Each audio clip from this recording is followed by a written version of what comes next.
Hello, this tutorial will show you how to create a Google site. To start out, go to sites.google.com. Make sure you're using the Google Chrome browser so all the components work correctly on the site. You can start with a blank site or choose a theme. In my opinion, a blank site will be easier to create, so that's what we're doing for this tutorial. The top left of the site is where you will title your site. We will fulfill one of the first requirements by adding the course title in the center of your screen, which should align with your site name. Let's take a look at the menu options on the right. Note that there are three tabs: Insert, Pages, and Themes. If you want to change the theme of your website quickly, then choose one of the options below and then pick a color. Keep CRAP principles in mind to ensure that the text color stands out. Also, your website headers will have to either be simple, or if there are pictures, then it'll have to correlate to teaching. The nice part about Google Sites is that it easily embeds resources from Google Drive and YouTube.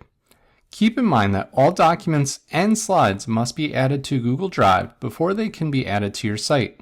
Everything in the Insert tab can be added easily by clicking. Let's try it out by adding a text box, which will add directly to my site. From there, I can type into the text box. I can change the size of the text, and I can bold it, or I can change the font. From here, you can add another text box, or you can also add an image. You can upload images from your computer, or if you click Select, you can search in your Google Drive or in Google Images. If you want to organize content on your page, then you can click the middle of any of the elements and then drag to where you want it. For example, if I click and hold my image, then I can drag it to the top of the page. I can also drag it next to one of my text boxes.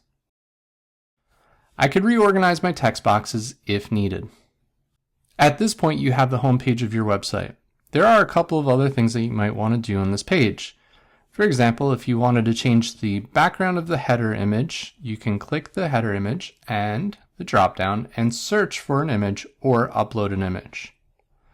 If you search for an image, you can find it in Google, but make sure that it fits the size and look of your page to ensure that you can still read the text. Always make sure that you're following CRAP principles.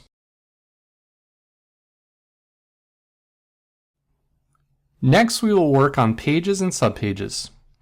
Note on the criteria that you need to create a page for your course information, including goals and outcomes, grading, textbooks and supplies, course policies, and potentially additional information.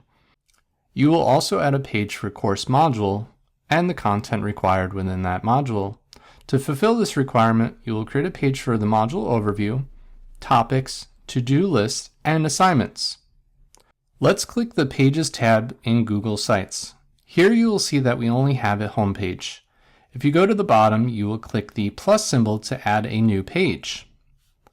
Title your page. Once you click Done, you should see the name as the title of your page as well as in the navigation bar. If you want to adjust the size of that title, you can pull the sides out to ensure that it fits correctly. If you do not want your navigation at the top and would rather have it on the left-hand side, you can click the Settings button, and under Navigation for Mode, you can have top or side. That is personal preference. The next page we're going to add is for our module. So now we have three pages: Home, Course Information, and Module Overview. Within each of these pages, you can add subpages. For example, for course information, I can click the three dots and then go down to Add Subpage. From there, I can add my goals and outcomes, grading, textbook and supplies, course policies, and additional information. Once you add your subpages, you'll notice that there's a drop-down for course information, and when you hover over it, you'll have all of those subpages listed. So within each subpage, you'll have a title that you can edit to make sure that it is aesthetically pleasing and following the CRAP principles.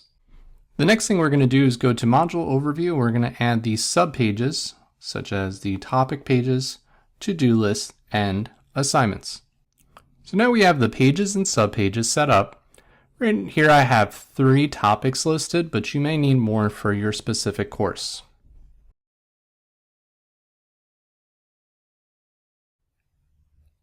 Next, we will work on media such as text, images, photos, and video.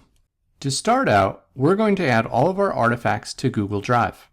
I suggest that you create a folder titled EDIT650 so you can easily find all of your files. You will need to add individual artifact files to your Google Drive by dragging and dropping each file from your computer to Google Drive.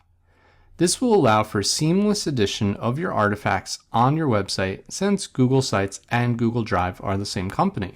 Let's start with PDFs, Word documents, or PowerPoints, which are all added the same way. Once again, I added the files to Google Drive using the drag and drop method from my computer. First thing you're going to do is go to Insert, and then go to Drive, and then search for your PDF file. This is why keeping Google Drive organized is helpful because I can look into the folder titled EDIT650. Once you click your file, it'll be added directly to the Google site. From here, you will pull the corners to make sure that it fits. That's all you need to do for each Word document, PDF, and PowerPoint. Keep in mind that the document will not scroll until you publish your website and view the published site like this.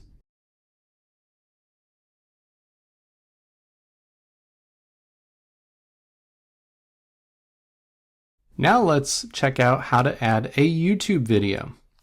YouTube, like Google Drive, is owned by Google, which allows for seamless integration.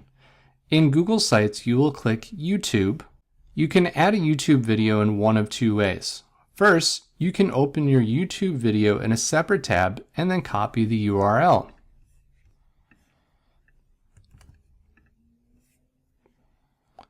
The second way is to search for the video, which may be more difficult to find. Once you paste your URL or search for your video, you will click Insert.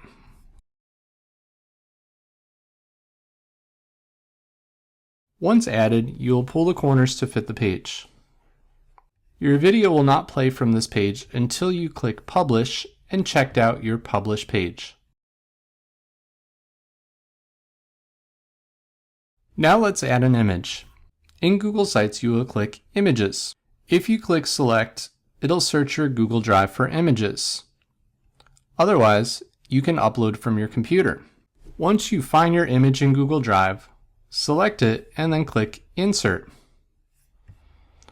Pull the corner of the image to better fit the screen, but try not to distort it too much. Now let's add a link or a hyperlink. In Google Sites, you'll insert a button. This is basically an aesthetically pleasing hyperlink.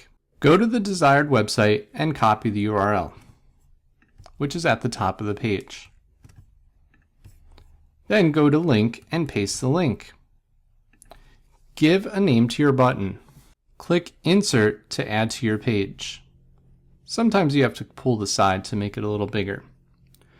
You can leave your buttons small since they don't typically take up a whole page. That covers the main requirements for adding content to Google Sites.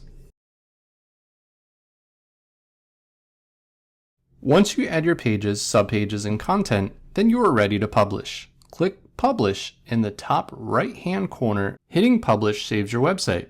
Others cannot see any changes you made until you publish, so publish often throughout the process. Once you hit Publish, Google Site will display your site has been published successfully. You can click View there and it'll bring you to your published website. Otherwise, you can go to your website and go to Copy Publish Site link at the top of the page and copy that link. I always recommend checking out the published website to make sure it looks like you want. Congratulations! You made a website! Your URL is ready to share with other students.